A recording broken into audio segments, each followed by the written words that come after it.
یوه وظیفه در کومه که څوک وایي چې ما ته مالي مشکلات دي نو هم یا اراده مې ده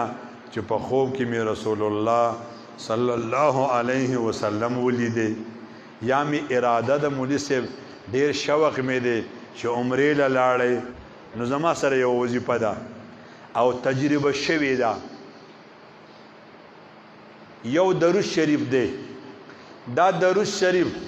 چې څوک د ماسپښینې نه وروسته سل پیرې وایي صرف سل پیرې نو درې پیدې پکې دي الله به یې قرضدارۍ کوي نه یوه دویم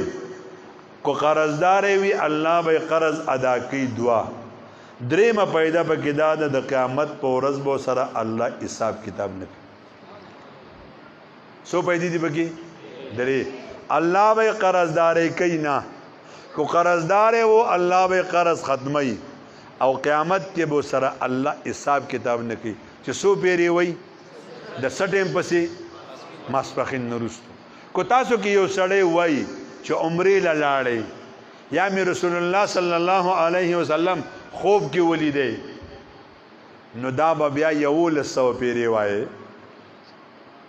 او چې ساری شروع کوي دا به د ماسپخین نورستو ختميږي نو ماسپخین غسل پیری به پکې راشي 1100 پیری به وای تاسو به چې دا خو ډیر ګران وي ډیر آسان دی ډیر آسان دی اللهم صل علی سیدنا محمد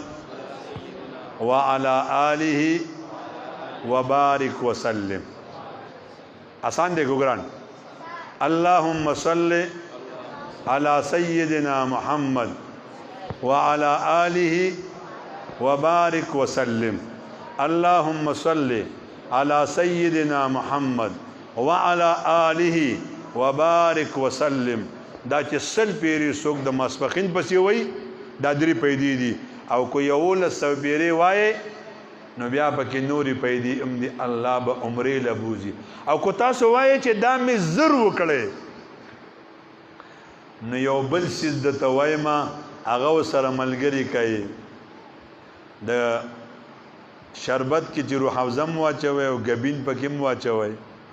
بیا به ډېر مزه کوي کنه ډېر چک باچي نو کو تاسو وایي چې رسول الله صلی الله علیه وسلم مزر ولیدي